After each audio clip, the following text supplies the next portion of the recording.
Buenos días. Iniciamos el programa semanal de Cita con la Memoria, un espacio del pasado en el presente.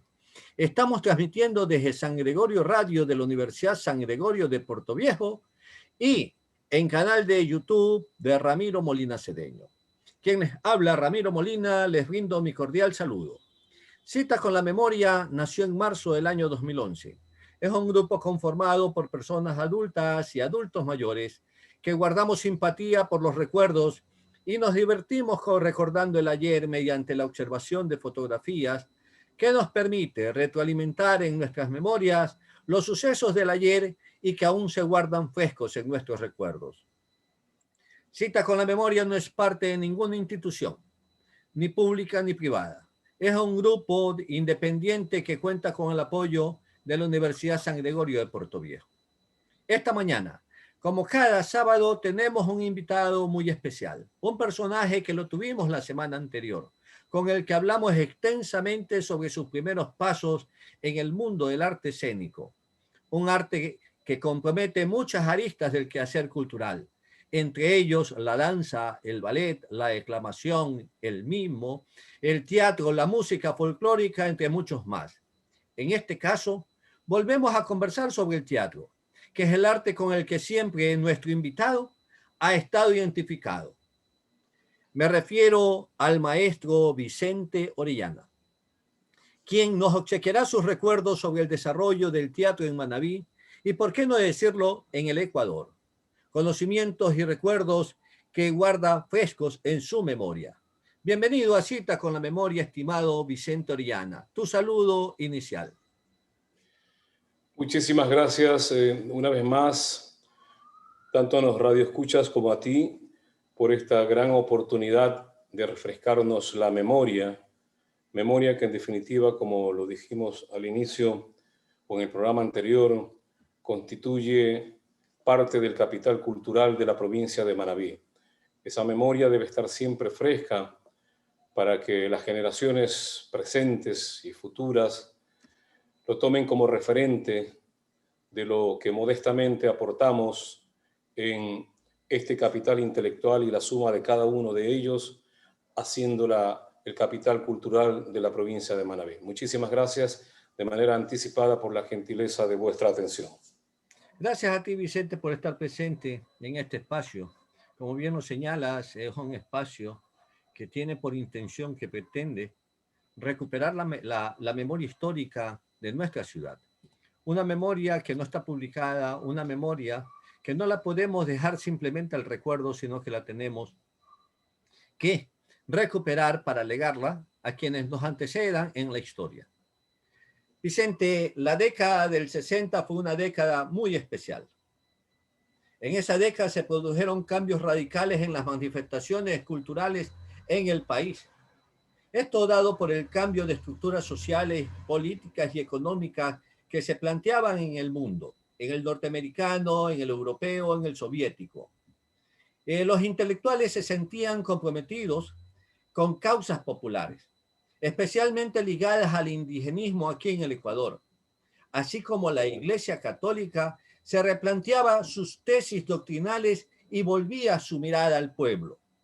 Después de siglos de permanecer apoyando, coligados con hacendatarios y también aristócratas tanto de la costa como de la sierra. Fue el resurgir de una juventud motivada por esos cambios revolucionarios que empezaron a gestarse en Sierra Maestra, allá en la isla de Cuba, que fue un movimiento revolucionario, pero en el ámbito cultural que se gesta aquí en el Ecuador. Fue el movimiento de los sánsicos que se constituyó en la mayor expresión de rebeldía de la juventud de esos tiempos, que ya miraba el futuro con más claridad y buscaba espacios a sus ideas, a sus pensamientos, a sus inquietudes. Fue en ese espacio, Vicente, fue en ese tiempo, fue en ese pensamiento donde empezaste a marcar y a hacer historia en las artes escénicas. ¿Qué recuerdos te traen esto? Bueno, los primeros recuerdos van por el año 66, cuando la prensa decía que hubo una arremetida sánsica de este grupo que se había denominado así los sánsicos, esto es, los reductores de cabeza, en virtud de que de alguna manera los que crearon la Casa de la Cultura en el 44, que además fue una muy buena idea, dado pues que se dijo que si no habíamos sido victoriosos en la guerra contra el Perú, entonces, bueno, vamos a ser ahora victoriosos en la cultura. Y así nace con esta visión, esta institución, pero que se queda, como tú lo anotabas, en, en esta atmósfera de intelectuales que solamente respondían a un hegemónico poder, ¿no?, conservador, y por lo tanto no le daba cabida a estos intelectuales que ya empezaban a surgir como Demetrio Aguilera Malta, Pedro Jorge Vera, Enrique Gil Gilbert, también tanto pues en sus ensayos, novelas y teatro también, porque tiene una obra de teatro que es Sangre, Velas y el Asfalto. Y entonces ahí es cuando Paco Tobar, Álvaro Sanfélix, José Martínez Queirolo también, ¿no? Muy valientemente se toman la Casa de la Cultura en el 66. Entonces este grupo sánsico, como se denominaba, hace que se produzca una reconceptualización, una, como llaman ahora en marketing, una reingeniería de contenidos, de conceptos. Estos jóvenes vanguardistas son los que me motivan a mí, ¿no? Y entonces, bueno, decurren apenas 9 años para que acá en la Casa de la Cultura ya se forme una escuela de artes escénicos. Habíamos mencionado pues que uno de los artífices de esto era Manuel Andrade Ureta, que formaba parte del grupo de profesores, Ecuador Solórzano, y por supuesto impulsadores, grandes impulsadores como por ejemplo Horacio Hidrobo. Y hay que mencionar que antes de Horacio Hidrobo, que yo lo conocí y me motivó también para que forme parte de la escuela, porque él en su momento pues, fue presidente de la Casa de la Cultura, el doctor Manuel Amén Palma, el doctor Amén Palma también. Ángel Amén Palma. Ángel Amén Palma, perfecto. Y ahí entonces es cuando yo ya ingreso a esa escuela, a esos talleres, a esas clases. Y por supuesto, había ayuda también de otros cuadros culturales importantes como Vicente Espinales. No puedo olvidar, por ejemplo, las clases de él, que todavía las utilicé ahora en el 2015 cuando me contrata el canal Ecoavisa para formar un programa que se llamaban Los Doctores, en la que yo fui el director de contenidos y tuve que formar a muchos médicos, y cuando yo les hablaba a los médicos de la anatomía del arte y les hablaba del aparato fonador, bueno, ¿sabes dónde lo aprendí? Con Vicente Espinales, porque además de ser médico, Vicente Espinales fue un gran actor que sabía cómo proyectar la voz, cómo manejar la respiración diafragmática, etcétera, y eso es lo que a mí me fue formando, ¿no? Pero me fue formando con profesionales de verdad. O sea, no es el sencillo, modesto, tallercito, grupo de teatro que se hace después de 15 días y ya te conviertes en actor. Fueron ejercicios con mucha disciplina, pues imagínense un Ecuador Solórzano en clases, hasta que conformamos grupos como por ejemplo el que hicimos dentro de esta red, porque se hizo una red de teatros en todo Manabí. Hubo uno que formamos en Hippie Japa. Ahí con la ayuda, por ejemplo, también de otros grupos, como el grupo de Iván Argudo y una gran actriz que en paz descanse, Isabel Martínez. Formamos el grupo La Maceta, imagínate tú los nombres que le poníamos.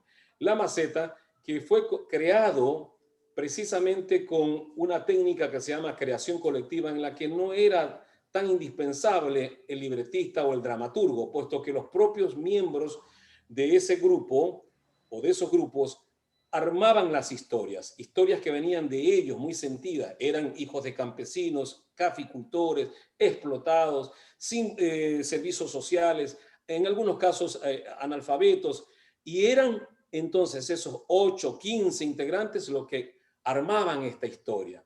Y ahí nace por ejemplo, esta bonita obra, también por todo Manabí le hicimos gira, se llamaba Ardiente Café.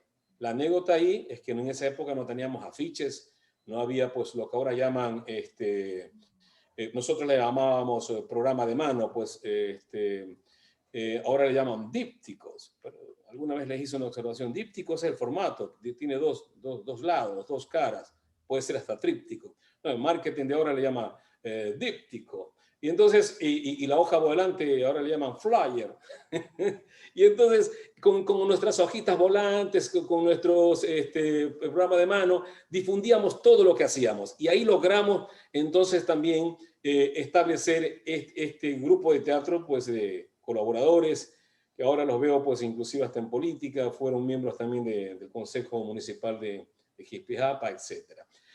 Pero esto no solamente era Jipijapa, era todo Puerto Viejo, por ejemplo. En esa época ya tuvimos la suerte de montar todo esto dentro del auspicio de la Casa de la Cultura. Y como dije, si bien es cierto que Horacio era uno de los que nos impulsaba, había otros elementos que estaban ahí con una especie, con una mezcla de administradores, de impulsadores, de gestores culturales, como les llamamos ahora, y ese fue don Elmo Macías, que es o fue mi tutor artístico, inclusive para mandarme becado pues, a Quito, ¿no? Como lo mencionamos. Y estas obras que inmediatamente montamos ya con grupos consolidados, fue una de ellas La Tabernera y Las Tinajas, que tuvimos que adaptarla, ¿no? Porque muy españolísimo, La Tabernera y Las Tinajas, y hicimos La Cantinera y los Barriles. Muy linda, trabajaba Hermes Cobeña, Harry Darquea, Antonio Gutiérrez, extraordinario Antonio, porque al tiempo que era un buen actor, es pintor, era pintor, pintaba muy bien, le gustaban los títeres también, ¿no? Entonces, César Pinargote, Marcos Ríos, Héctor Navarrete y Gladys Saltos. Extraordinaria, Gladys. Si Gladys hubiese traspasado los límites de la provincia de Manabí, más allá de la cadena, en Guayaquil o en Quito, hubiese sido siempre la primera figura, la figura estelar, porque así lo fue en nuestro grupo de teatro. La otra obra que hicimos fue El Tornillo Azul. Ahí también trabajaron Antonio Gutiérrez, Marcos Ríos, César Penargote, Antonio Gutiérrez, Harry Darquea. Yo también trabajaba como actor, pero fundamentalmente era el director del grupo, ¿no? Las dos eran comedias, pero con un contenido enorme que a la gente al tiempo que los hacía aplaudir, los hacía reflexionar, al tiempo que los divertía, los orientaba. Eso era lo que hacíamos con las obras mencionadas, ¿no? Pero hubo otras. Por ejemplo, hace unos 2 días una señora me escribe por el Facebook, después de ver algunas fotos, porque estoy haciendo también un recuento en el Facebook, y me dice, oiga, yo cuando era niña, cuando tenía 10 años, fui a la Casa de la Cultura porque mi papá me llevó a ver títeres. Uy, ya empecé a llorar. Y a llorar por 2 cosas. Primero, por un cargo de conciencia, porque no he hablado de los títeres o del teatro para niños. Me niego a decir teatro infantil, porque no es teatro infantil, es teatro para niños. Y este teatro infantil, con su modalidad teatro de títeres, también lo hicimos en la Casa de la Cultura y lo llevamos por los barrios. Tengo una foto muy linda, te la voy a participar después, en la que estábamos también en la parroquia El Higuerón, lleno, así, completo, ahí, con niños y padres de familia disfrutando, porque ese era el propósito en esa década. Hacer no solamente teatro para adultos, sino que teatro para niños, rescatar, o mejor dicho, investigar los versos campesinos. Armamos también el tema de la música, por eso creamos el grupo de la Casa de la Cultura, que se denominó el grupo Víctor Jara, en la que yo era el impulsador, ¿no? el director, porque en homenaje a la verdad, yo de música sé lo que sabe un zapatero de astronomía, pero en todo caso, pues hay el gusto y la responsabilidad por traer en ese momento lo que nuestros campesinos o nuestra cultura ancestral había ya cultivado. ahí está una canción, créeme que yo creo que todavía no la han puesto en los libros, es el gallinazo, dice. Señores, entren para adentro, no se queden en la puerta, que parecen gallinazos velando la mula muerta, velando la mula muerta, el coro, ¿no? Y entonces había un señor que lo trajimos del campo, ya porque ya no eran solamente el Yuri Hernández que conformaba o era uno de los integrantes del grupo Víctor Jara. Yuri Hernández tocaba la guitarra maravilloso, creo que lo sigue haciendo. Los hermanos Mero, geniales, el uno tocaba el charango, el otro también la guitarra, por ahí apellido Vera era otro compañero que tocaba el pingullo, se hizo también un rondador de canutos de caña y después se hizo un rondador pero de tubos de cobre. No, geniales, geniales. Entonces, pero este señor de apellido Castro lo trajimos desde Alajuela, montaña adentro. Bueno, esa bandolina hablaba, cantaba, recitaba, maravilloso, extraordinario. Y yo solamente con la palma, ¿no? Con las palmas así, tal es así que un amigo mío acá en Guayaquil me dice, cuando puse la foto, Johnny Shapiro, un gran actor, me dice, qué bien que suena a las palmas, señor Orellana. Entonces le digo, no me hagas bullying, le digo, la verdad es que sí, de música sé muy poco, pero era mi interés, ¿no? De que cumplir con ese propósito de la Casa de la Cultura, de hacer una cultura integral. No solamente a dedicarnos a las artes escénicas, al teatro concretamente, sino que a todas las artes escénicas en general y en esta parte que corresponde pues a los versos campesinos, los versos montubios, también estuvimos presentes. Pero en ese caso recibiste un apoyo intelectual muy bueno, porque fue un apoyo que gente o intelectuales que no te obligaron, ¿ya?, a que sigas esa línea dramatúrgica clásica de las obras selectas, de los grandes, de las grandes dramaturgias que en esos tiempos se enseñoreaba en el mundo, y rompiste con esos esquemas, viniste y caíste en ese espacio donde los chicos empezaron a olvidar esos esquemas clásicos y a compenetrarse mucho más en el mundo social humanista, en ese cambio de estructuras culturales que se daban en esos tiempos. Porque tu teatro fue revolucionario, tu teatro fue expresivo, tu teatro fue de protesta, fue de denuncia, y fue también de instrucción, de educación cultural hacia las masas, a un despertar de conciencias. Eso allí, el teatro, incluido lo que tú mismo nos dices, ese proceso de cambiar del teatro general, del teatro para adultos al teatro para niños, y haciéndolo desde el pueblo mismo, integrando al niño en ese proceso cultural educativo, y apoyándote también en la música como uno de los artes más significativos que permite armonizar teatro con música y con música folclórica y protesta. Eso me imagino que tiene que haberte traído algunas situaciones y tiene que haber sufrido retaliaciones porque fue un desarrollo cultural que tuviste, es un cambio revolucionario en plena dictadura militar que reacomodaba las piezas en la estructura nueva que se quería implantar en América y que se estaba implantando aquí en Ecuador con motivo del boom petrolero. Me río para disimular o para fortalecerme y no ponerme a llorar. La verdad es que tú me has recordado esos momentos valiosos, valiosos. La nostalgia a veces también uno lo hace quebrar.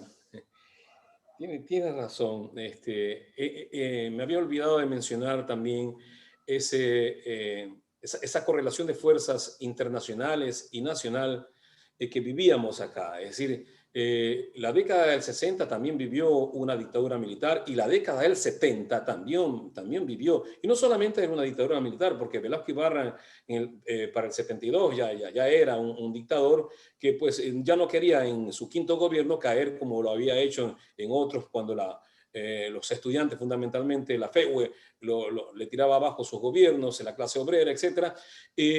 Sino que en esta ocasión ya él se declara dictador, pero acto seguido los militares dicen, no, nosotros ahora vamos a hacer entonces un gobierno que le pusieron de nombre revolucionario. Nosotros entonces sí, los que militábamos en la izquierda, o hacíamos, mejor dicho, vamos a decirlo mejor, los que militan, ni siquiera es necesario decir que la militancia partidista fue la que impulsó la cultura. Lo que impulsó era esta militancia cultural irreverente, esta militancia cultural que estaba en contra de lo arcaico, de eso que todavía formaba parte de lo colonial, esto que a nosotros nos seguía atormentando, porque un poco más y la gente todavía quería, los intelectuales, algunos, no todos, querían entrar pues a los eventos con el sombrero o con el copetín y hasta con guantes, ¿no? Entonces, ahí es cuando, ahí sí, ese momento, la década del 70 concretamente a partir del 72 y toda la década del 70, porque llegamos hasta el 79 recién a tener democracia, vivimos momentos duros, difíciles. Por ejemplo, una de las obras que te mencioné, que se llama El Tornillo Azul, es precisamente una lucha que hay. De un lado del escenario habíamos establecido que estaban los obreros. Uno de los obreros era un tallerista, un obrero que había hecho un fusil, precisamente con un tornillo que se le había caído, o un perno que se le había caído y se había manchado de azul. Pero bueno, por un descuido lo dejó ahí nada más y en la parte superior se veía que estaba en la culata ese tornillo azul. Del otro lado estaban los militares arremetiendo contra esa huelga que se había establecido. En realidad el original título de la obra se llama La Huelga y yo le puse el tornillo azul. Entonces, en el momento que hay la refriega, hay disparos, muere un obrero y ese obrero es nada más y nada menos que hermano de aquel soldado que había disparado, de aquel soldado que tenía su fusil con el tornillo azul. Entonces, por ahí hay una cuestión, si bien de orden afectiva, está también presente el conflicto social y la presentábamos por todas partes. Y aquí me gustan siempre las anécdotas. Cuando ya retornábamos de presentar la de Chone, venía un grupo conformado pues, de 8 actores, entre ellos Harry Arquea, uno de los más destacados, ahí muy expresivo corporalmente. Entonces vino y nos paran en la carretera antes de entrar a Puerto Viejo, por ahí por el cementerio. Y si mal no recuerdo, no me ubico bien en las carreteras, ya pasaban décadas que ya no voy para Puerto Viejo. Y entonces ocurre que al pararnos en la noche, 11 de la noche, nos llevan a un precipicio, que es a un lado de la carretera, para, dizque, ya matarnos, ¿no? O sea, recuerden que eran los dictadores, era la dictadura de Rodríguez Lara, y nosotros gritábamos, no, por favor, no, etcétera, y hasta que el carro estuvo a punto también de irse abajo, porque ya por hacernos asustar, el chofer no controló adecuadamente eso y al regresar empezó a patinar. La historia es corta, nos llevan al cuartel y ahí estuvimos 11 días. Nos pelaron a mate, como se dice. Ahí sucede que adentro me encuentro también con otros compañeros que no hacían teatro, pero ahí estaba también un compañero, Vicente Abril, que los militares también lo habían tomado preso, pero por otras razones. Nosotros estábamos solo porque queríamos hacer teatro. Lo único que les molestó a los militares es que nosotros, en nuestro atuendo, en las caracterizaciones que habían hecho los actores con los soldados, en vez de polines normales, negros o botas negras, habíamos concebido amarillo, azul y rojo. Es decir, que esos militares pisoteaban la bandera nacional. Ese fue todo el argumento, 11 días presos, y al salir mi mamá me dijo, ahí es que tú te sonríes cuando lo recuerdas, y me dice mi madre, si quieres ser revolucionario, ¿por qué no empiezas la revolución por casa? Y te vas a conseguir un trabajo y ayudas a tus hermanas para que sigan estudiando. ¿Qué tipo de ahí, influencia no es... tuvieron ustedes, Vicente, el proceso chileno, la Correcto. muerte de Allende, la subida del Pinochet y el genocidio bárbaro que se cometió en Chile, que conmovió a toda la juventud de esos tiempos? Y lo hicieron su bandera de lucha. ¿Tuvieron alguna influencia? ¿Ustedes tomaron ese ejemplo, tomaron eso como bandera también de trabajo en el arte de ustedes? Sí, cómo no. Es que la influencia no solamente era para nosotros, para los teatristas, también era para los músicos. Recuerdan que la canción, la música, los temas de Quilapayún, todavía están presentes, están en las manifestaciones, porque hay momentos que la gente se olvida que uno, menciono uno de los tantos, no solamente a Quilapayún, el propio Víctor Jara, fueron nuestras motivaciones, unos por la música, otros por el teatro. Brasil no se queda aparte. Por ejemplo, Augusto Boal, él escribe un libro que se llama El teatro del oprimido, es en donde también ahí se habla de que nosotros no le vamos a enseñar pues al obrero, le vamos a dar cátedra, diciéndole, mira, según Carlos Marx, el materialismo dialéctico dice, ellos saben lo que es el cambio, porque en la naturaleza lo han aprendido y que la sociedad está en constante movimiento. Saben qué es el conflicto, porque cada día cuando necesitan para comer tienen que pedir en su momento el aumento de sueldo y a lo mejor eso es castigado lejos de conseguir las metas. El teatro del oprimido a nosotros nos ayudó muchísimo también. Por supuesto, evidentemente Chile, como tú dices, con todos esos ejemplos, en la pintura, en la música y en el teatro, ¿no? Y Enrique Buenaventura, con su creación colectiva colombiano, no se queda también lejos. Eso, por supuesto, sin antes haber traído acá al Ecuador, y yo en especial, modestia aparte, perdone que hable en primera persona, a Bertolt Brecht. Trajimos su tesis y yo tuve la oportunidad de viajar en el 79. Durante un año estuve en la ex República Democrática Alemana. Ahí, entonces, en los talleres, no solamente de Bertolt Brecht, se empezó a concebir ese teatro que finalmente hoy lo denominamos pues el teatro del oprimido, el teatro de la creación colectiva, el teatro popular, el teatro contestatario, el teatro revolucionario, pero que en definitiva, ¿qué era lo que queríamos? Lo que queríamos era que exista un público, crear un público. Hay unos que no están de acuerdo en esto de que nosotros debemos crear un público, formar un público. Yo sí estoy de acuerdo, que al público hay que formarlo. De hecho, eso es lo que pasó en la década del 70 y parte del 80 en Manabí. Formamos un público que se educó en el buen teatro y que ojo, que cometimos errores nosotros los teatristas, eso también es cierto. Y si tú quieres, ya mismo lo hablamos.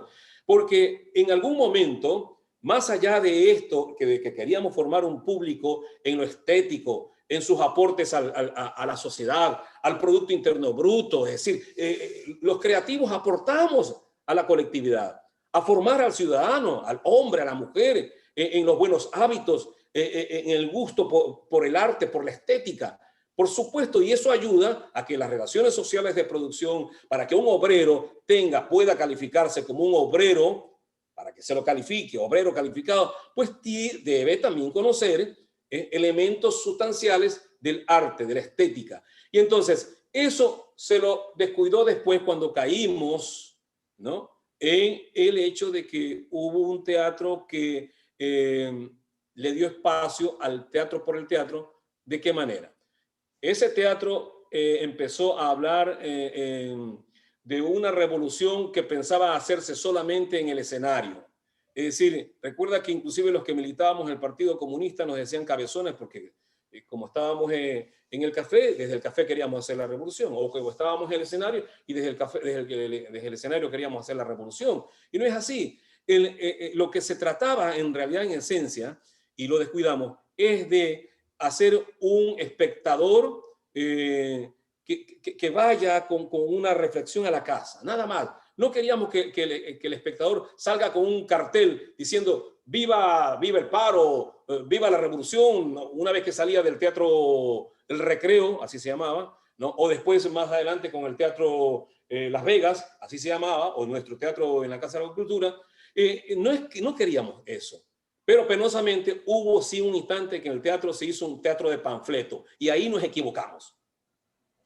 Indudablemente de que todo ese trajinar, toda esa experiencia, todo ese proceso chileno, como también lo que se gestaba ya en Nicaragua, lo que se gestaba en El Salvador, y también las experiencias vividas por los tupamaros en Uruguay, todo eso era un conjunto de acciones y de situaciones que motivaban a toda una juventud que buscaba una mayor expresión, que buscaba soltar las amarras, liberarse de las cadenas de opresión. Quería que su pensamiento fuera mucho más allá. Se consideraban los dueños del mundo. Nos considerábamos en esos tiempos los que podíamos romper con las cadenas de la opresión y podíamos romper con el imperio que siempre nos ha dominado, que siempre nos ha manejado. De allí nacen esas inquietudes y ese es el arte y el teatro y el artista que se va formando al favor de esa conceptualización ideológica, de ese quehacer revolucionario, de esa tarea dentro del arte. Con esa visión ustedes se formaron en Quito porque ustedes tuvieron una formación y posiblemente tu profesionalización viene desde allá, desde Quito mismo, en donde se confundieron con otros individuos, con otros actores, con otros criterios también avanzados ya de lo que es el arte de esos tiempos, con ese avance que se tenía. Tal vez esta foto que me la envió un amigo de Quito, tal vez te recuerde algo, Vicente. Ahí está Antonio Cáceres, ¿no? Qué lindo. Eso fue parte Oiga, de mi puro. instancia allá. Sí, bueno, además de que, como ven, puro hueso y pelo nada más ahí a Vicente. Al lado izquierdo sí está Ernesto Albán Jarrín. Ernesto Albán no fue familiar con nuestro también recordado Ernesto Albán de las estampas quiteñas. Ahí está pues el director también de este seminario, un destacado miembro de la UNESCO. El acto seguido veo en la foto, pues estoy yo. Y este querido amigo que está aquí, que finalmente fue, te cuento, el director de la Escuela de Arte Escénico de la Universidad Central de Quito, y acto seguido, con su profesionalismo, su madurez, tiene ahí un par de maestrías. Él llegó a ser el decano de la Facultad de Artes en la Universidad Central. Ya voy a recordar su nombre. Bueno, sí, esa formación fue muy académica, muy profunda, en virtud de que habían asignaturas como, por ejemplo, Psicología del Arte. Guido Fracher, uno de los grandes psicólogos en Quito. Teníamos iniciación musical, teníamos expresión corporal. Wilson Pico, un gran bailarín, todavía está en la escena. Wilson Pico nos daba expresión corporal, danza contemporánea. Esa cátedra reemplazó al esgrima, que antes se daba pues, en el teatro clásico, ¿no? Para formar al actor en lo plástico, en lo expresivo, para que sepa caer, etc. Y fue reemplazada por esta asignatura que se denominaba expresión corporal, pero que la sustancia era tanto Haikido como danza moderna, ¿no? Haikido y danza moderna. Y luego teníamos arte escénico, evidentemente. Estaba escenografía, luminotecnia, la escenografía también muy precisa. Son muchísimas asignaturas que nos dieron ahí en este seminario y a esto es la entrega, ya estoy recordando, es la entrega de una mención de honor que nos dieron a los 3 mejores estudiantes en esa faena, en esa jornada, cuyo título o diploma que nos otorgaron fue el de director escénico y el de animadores culturales. ¿Por qué lo destaco? ¿Por qué proyecto la voz cuando digo animadores culturales? Es decir, que no solamente éramos directores de teatro, sino que éramos animadores culturales. Es decir, que estábamos en varias actividades que constituyen el capital cultural de una provincia, en este caso cuando me asignaron Manabí. Entonces, fue maravilloso este momento porque acto seguido vinimos acá y yo recuerdo también, hay una foto en la que estaban 35 profesores de escuela y colegio que asistieron a la Casa de la Cultura, yo ya en calidad de profesor, ya en calidad de director de artes escénicos de la Casa de la Cultura Núcleo de Manabí. Y ahí entonces le dimos clase a estos profesores para que ellos vayan a sus colegios a formar grupos de teatro. Y ahí se empieza a armar esta red de grupos de teatro en los diversos colegios. Ahí nace en el Colegio 5 de Junio un grupo de teatro que participa en la Flor de Septiembre y que finalmente se constituye en La Trinchera. Nace ahí. Después, pues, ya en la década siguiente, en el 80, concretamente en el año 86, me llama el grupo La Trinchera, junto con Horacio Drobo, fuimos a la universidad donde ellos estaban asentados, Manta, para que yo les dé pues más clases, más formación, más experiencia, porque yo venía ya como dije, de Alemania, de la ex República Democrática Alemana, y también ya había estado 2 años en el Teatro Candilejas en Guayaquil, haciendo múltiples obras, muchas, ¿no? Una de ellas es La Jaula de las Locas, que era un vaudeville francés, en la que, aquí viene la anécdota de siempre, anécdotas ahí. Y yo, pues, imagínate, querido amigo, yo venía de la República, de la ex República Democrática Alemana, militante de un partido comunista, pero me estaba muriendo de hambre en Guayaquil, que fue mi primer paso, y antes de llegar, me dicen, Vicente, qué alegría verte a los tiempos. Tú, disculpe que diga esto porque así me consideraban Iván Argudo, tú, una autoridad del Teatro Manaví, ¿qué haces por acá? Digo, bueno, estoy buscando trabajo. Vente al Teatro Bolívar, ahí están haciendo La Jaula de las Locas. ¿Cómo?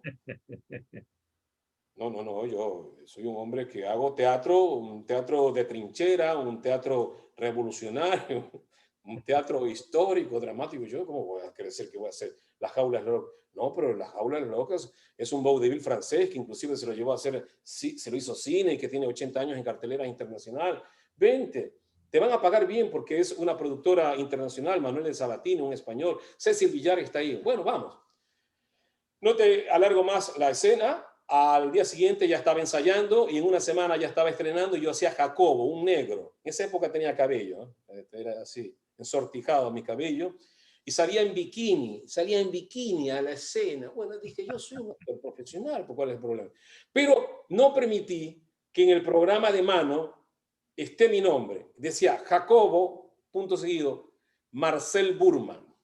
No puse nunca Vicente Orellana. O sea, tenía mis prejuicios todavía. Como dije en algún momento, no había salido del closet teatral. Yo he respetado mucho siempre a los gays y todo aquello, pero en esa época tenía todavía mis prejuicios. Bueno, ahí están viendo ustedes algunas imágenes. Ahí está la papayita sexy. Es que esa es la pregunta, Vicente. No corresponde a la papayita sexy.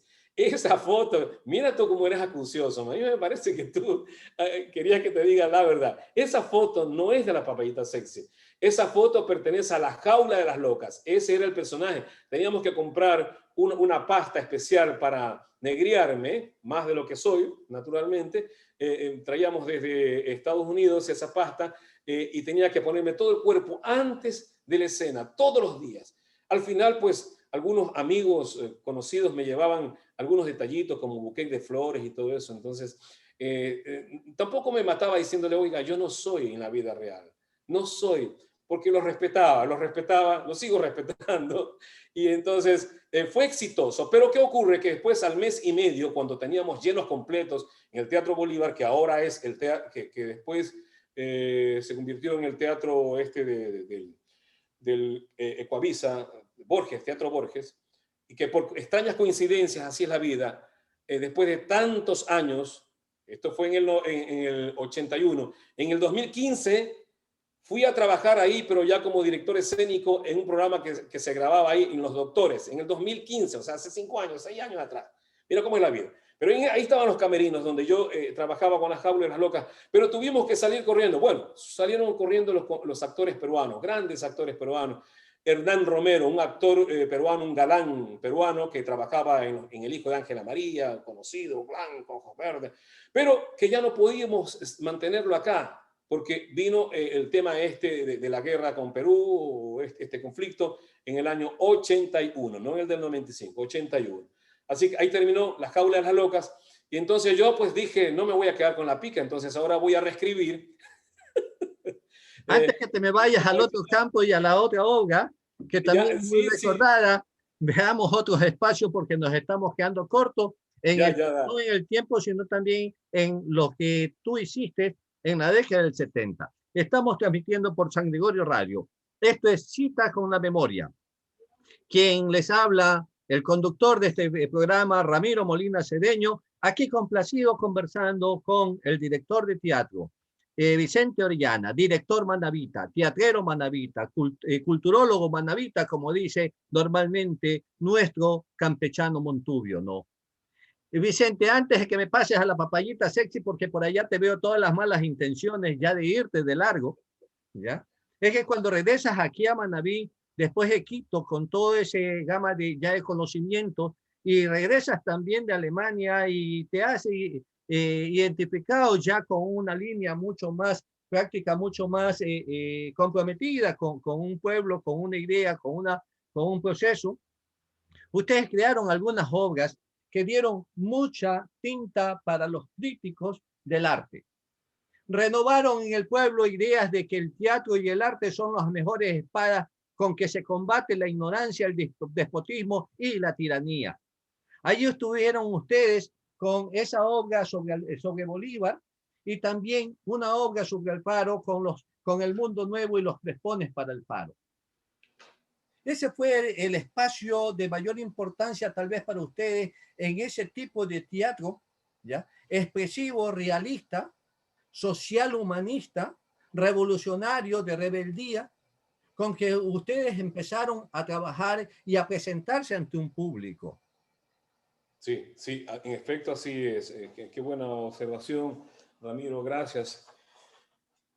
Me hace suspirar en todo aquello. Veo la foto también. Y acá tengo otras fotos, precisamente con las obras de Bolívar, las fotos sobre Bolívar. Bolívar, un mundo nuevo. Ya el teatro del Colegio Olmedo, un caballero rector, doctor Guillén, me contrata por referencias de Horacio y Drobo y voy a ese colegio y empiezo a escribir varias fuentes. Waldo Frank tiene un libro de 2 tomos que se llama precisamente su obra Bolívar, un mundo nuevo, de Waldo Frank. Y otras obras empiezo a escribir, y nace esta hermosa obra, porque como tú dices, Manabí, Puerto Viejo, todos sus habitantes tienen una sensibilidad para el buen teatro. Y esto lo aclaro porque hay algunos que dicen, no, pero es que tú hiciste solamente la papayita sexy, la papayita sexy es la que hacía reír. Nada, un momentito. Que yo recuerdo que cuando hicimos Bolívar, un mundo nuevo, la gente se quedaba extasiada. Perdónanme que me exprese de esta manera. Los aplausos eran profundos, la gente comentaba, salía comentando. Esto seguía en sus comentarios una semana. La prensa, por supuesto, nos acogió muy bien. Es decir, todos los diarios de la época, ¿no? Bueno, ahí está también, hay un declamador, Vicente Orellana, con ese poncho al fondo, ven, al fondo de la foto. Ahí está la foto de un teatro para Manabí.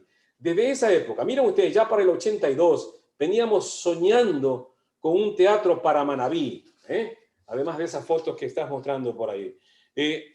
Hubo también, no menciono el nombre del alcalde para que no se pongan celosos el resto, pero también la alcaldía de esa época nos daba el local para ensayar. Aquí, alcalde presta local para ensayo de grupo de teatro. Es realmente maravilloso. Entonces, luego, después del éxito por toda la provincia, también fuimos a Guayaquil. Vean ustedes que hacíamos inclusive presentaciones especiales, ya no solamente las del concurso, ¿no? Sino que también nos presentábamos a petición del público en Las Vegas, cobramos 50 sucres la entrada. Y fuimos a Guayaquil invitado por un banco que después ya quebró, y no quiero decir ahora malas palabras para seguir en la parte cultural, un banco cuyo jefe de cultura, un caballero de apellido Naranjo, Fernando Naranjo, nos invita, tanto él como la gobernación, para que hagamos unas presentaciones de 9 días en Guayaquil en el Teatro Moresque. Y ahí viene la otra anécdota. Sucede que yo dije, sí, encantado, vamos, eran llenos completos, te cuento, porque eran las presentaciones, eran para el público de colegios y público universitario, gratis, ¿ah? lleno completo. Pero yo les dije, por favor, que me dejen el sábado y el domingo para cobrar, para tener unos centavitos para comer. Los actores también comíamos, ¿no? Entonces, y después además tenía que pagar el traje de Manuelita Sáenz, que no me lo querían pagar porque me exigían en la institución que me auspició el traje, me pedían que vaya Manuelita Sáenz en persona para darle el cheque a ella. Le digo, pero es que, bueno, está bien, ahí le mando. Y yo le dije a la actriz, anda a cobrar. Y la actriz viene con cara triste, me dice, no me quisieron pagar porque quieren que vaya Manuelita Sáenz. Así, todo eso, contra todo eso teníamos que luchar.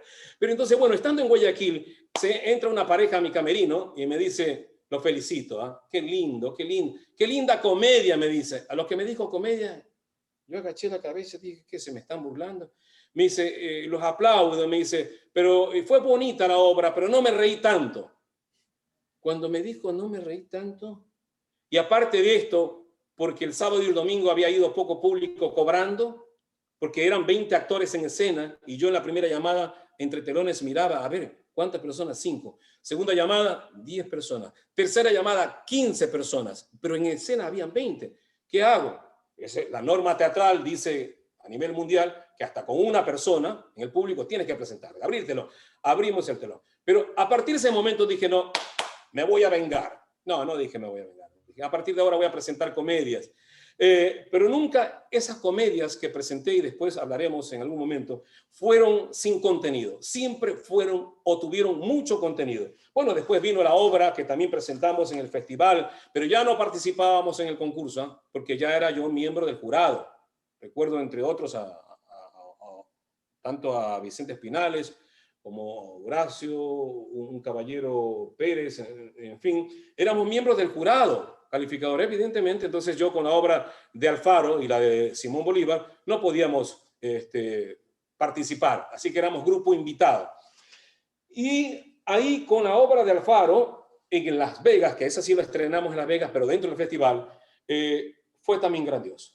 Tú vas a ver ahí unas fotos, en algún momento creo que publiqué por ahí, y te das cuenta que estaba con el pelo blanco, con una caracterización a Alfaro, que me llenaba de mucha emoción, ¿eh? La barbilla y todo, que tenía que traer a gente especial para que me haga el tinturado blanco. En esa época tenía negro mi cabello. Bueno, lo cierto es que la anécdota, al día siguiente del estreno, después de los grandes aplausos, me ardía el cuero cabelludo porque se me hicieron unas ronchas, unas ampollas, y lo mismo en la barbilla. Fue tremendo, pero aún así, o sea, me sentía muy orgulloso de representar a un personaje manabita con dimensiones nacionales e internacionales como fue el Eloy Alfaro. Así es, Vicente. A estas obras de gran contenido social, de protesta sostenida, le sucede un nuevo tipo de teatro. Un teatro que empieza a configurarse dentro de la comedia. El que tú hace pocos momentos tú mismo lo reconoces, en que fue un quiebre cultural que tuviste. Saltar de lo histórico vanguardista a lo dramático humorístico. Ese tiene que haber sido un paso muy importante para ti, o a lo menos la desesperación económica también te llevó a dar ese paso, ese quiebre.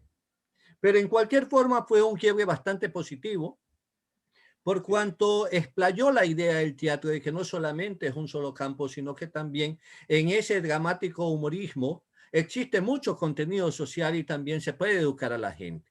Así aparece la Papayita Sexy contigo, con un poco de actores nuevos, porque eran actores jóvenes, eran nuevos actores que aparecían en escena producto de todo ese trabajo que se había hecho. Pero ya formando parte también de una nueva empresa, porque tú formaste muchas empresas teatrales. Aquí en Manabí también lo hiciste, en Guayaquil. Una empresa teatral a la que tú en última instancia con la Papayita Sexy la llegaste a denominar Dos Caretas. Vicente, ¿quiénes tomaron parte y por qué eso de Papayita Sexy? ¿Qué te motivó a hacer esa obra? ¿En qué se basó? ¿Y quiénes fueron sus principales actores o quiénes participaron allí? Sí, previo a eso, perdóname, pero mira lo que hace tú, la falta de lo que llamamos la memoria histórica gráfica. Esa falta de esas fotos de la primer obra que estrenamos ya en este periodo, antes de Bolívar, antes de Alfaro, antes de la Papayita Sexy, se llamó historias de una historia o Desnudos caminamos al sol. Hay una sola foto en la que están ahí los compañeros del Colegio Olmedo, entre ellos pues Roque... Roque Pita San. Roque Pita, así es. Compañeros Villavicencio, en fin. Lo penoso es que, siendo que esa obra fue antes de inclusive La Papayita Sexy, que con el nombre de Sexy Tren también ganó un premio nacional, no tengamos fotos. Entonces, sí vale mencionar aquello, porque eso también formaba parte. Y qué bien tú esas aclaraciones que haces respecto de lo que la diferencia que hay entre lo dramático histórico, lo dramático cómico, y alguien me dice, ¿cómo que dramático cómico? Claro, es que lo que pasa es que mucha gente asocia que lo dramático es solo trágico. Entonces, pero el drama se subdivide en comedia y tragedia. Y dentro de eso hay las subdivisiones, ¿no es cierto? Como lo he mencionado. Así como, por ejemplo, en la comedia hay otra subdivisión, que es la sátira, por decir algo, ¿no? O el entremés. En fin, pero me agrada que tú también nos ayudes a ampliar estos conocimientos, porque todavía siguen, inclusive algunos periodistas dicen, se presentó el drama aquel y se presentó la comedia aquel. Pero entonces que la comedia deja de ser, de tener la categoría dramática. Y bien, volviendo entonces a lo que tú mencionas, en efecto, yo decidí por lo que en algún momento se llama el entusiasmo, ese entusiasmo necesario en los actores que va más allá de la subsistencia, que va más allá de tener y que solo significa ser. Queríamos ser para dar y no tener, porque éramos gente desprendida, ¿no? Sin embargo, hubo un momento en que ya era angustiante, porque tú te imaginas, tenía 2, 3 compañías y mis hijos crecían y yo quería avanzar, que quería seguir estudiando, pero no podía. Y entonces decidimos hacer algunas compañías con algunas obras comerciales. Entonces, La Papayita Sexy antes se llamó Sexy Tren. Que por qué La Papayita Sexy se llamó Papayita. Y bueno, algunos a lo mejor no sabían algunos, pero o quizás los jovencitos ahora, pero en esa época se asociaba la papayita, la badea, el arroz con chancho, es decir, algunos platos característicos, típicos en el país, con con el mundo gay. Entonces era ahora, pues, yo evidentemente no llamaría a aquello así, la obra no la llamaría así. Es más, nunca la hice irrespetando a ese mundo, a esos emergentes y emergentes compañeras, sino que sencillamente fue una comedia en la que este personaje ni siquiera en el fondo era gay. Ni en el fondo ni no era gay. Quería vivir este personaje. Y como en la discoteca, en el bar donde estaban contratando personal de mesero, necesitaban, eso sí, meseros gay, entonces él dijo, perdón, ¿están necesitando meseros gay? Bueno, entonces yo soy el mesero. Y a partir de ese instante, a él le cambió la voz, le cambió la forma de expresarse facialmente, tuvo que hacer cursos, porque hay que manejar la mandíbula adecuadamente, los labios, ahora hay que hacerse operaciones para eso, los ojos, todo. Y entonces, seguro que se están riendo algunos, y en efecto, ahí es cuando nace esta obra. Pero como lo dije en Guayaquil, y lo repito ahora acá, cuando lo hicimos allá en el Teatro Candilejas, el texto decía, yo quiero que todos se pongan a aplaudir o a la papayita sexy o a lo que dice la papayita sexy. Porque lo que decía la papayita sexy cuando, por ejemplo, el diablo se le aparece, que no era el diablo, sino que era un personaje, dije, un argentino, que al encender la luz, se da cuenta que la papayita está ahí, en ese momento había llegado temprano, pero estaba semi oscuro, semi penumbra, y él lo hace asustar y se hace pasar el argentino, dueño del lugar, como el diablo. Entonces se le dice, a la papayita le dice, yo soy el diablo. Y él dice, ay, señor diablo, pero yo quiero que usted me dé dinero si es que me quiere llevar mi alma. Dice, muy bien, pero bájate los pantalones. Y entonces la papayita le responde, ay, ve, ¿qué le pasa? ¿Acaso yo soy el Fondo Monetario Internacional? Ah, entonces, él le dice, no, el Fondo Monetario Internacional soy yo, le dice, por eso que te digo que te bajes los pantalones. Entonces, había un texto o varios que hacían reflexionar a la gente, que no era pues el gay por el gay, ¿no? ¿No es cierto? Así es, Vicente. Lamentablemente, nuevamente el tiempo nos juega la pasada y nos obliga Ay, sí. casi que a cortar, a terminar este delicioso, exquisito diálogo en el que se manifiestan tus recuerdos y procedemos a una recuperación de memoria. Vicente, antes que te despidas, el teatro en Manabí tuvo presencia durante décadas continuadas. Portoviejo motivó a la existencia de nuevos grupos teatrales, de nuevos actores. Si el teatro fue alma y vida de los portovejenses, de los manavitas, entonces la pregunta del millón, Vicente, ¿por qué el decaimiento de este arte? ¿Qué causas llevaron a la desmotivación y a la pérdida de interés por este género literario de gran valor? Bueno, es penoso decirlo, pero los culpables de ambos lados, del lado de los motivadores, de los cultivadores, como fuimos nosotros, y también del lado del público, que no exigió que lo que ya era suyo debía mantenerse. Ahí está un primer grupo. Y luego las instituciones, tanto públicas como privadas, que en esas décadas 70 y 80 impulsaban la cultura, no siguieron haciéndolo. Todavía Manabí sigue soñando, Portoviejo en especial. Portoviejo sigue soñando en tener un teatro. Y ustedes han visto las fotos, año 1982. Manabí, dice la foto, ¿no? Un teatro para Manabí. Y todo el mundo soñamos, en esa época nos reuníamos en una organización, en otra institución, etcétera, para crear un teatro. De hecho, empezamos un teatro dentro del Colegio Olmedo. Pero ahí quedó todo. Es decir, esa red teatral que armamos, por ejemplo, dejó de ser red teatral, desapareció, porque sencillamente, como dije, el público y los que estábamos ahí impulsando, lo dejamos, ¿no? Nos fuimos unos y otros no lo defendieron. Y las instituciones también dejaron dejar pasar.